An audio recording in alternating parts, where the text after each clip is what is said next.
When I talk about that we emit now 114 million tons of CO2 every single day, that doesn't sound very worrying.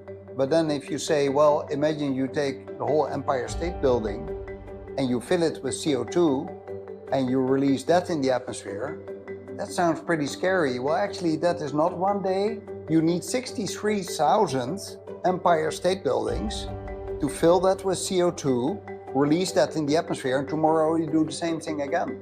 If we manage to keep this planet so livable as it has been in the past 10,000 years, that is a huge win for us. We can actually make the world better. If you make a city greener, the city becomes much more livable. And so there's a lot of positive stories in everything related to climate action and environmental action that are often forgotten in the communication.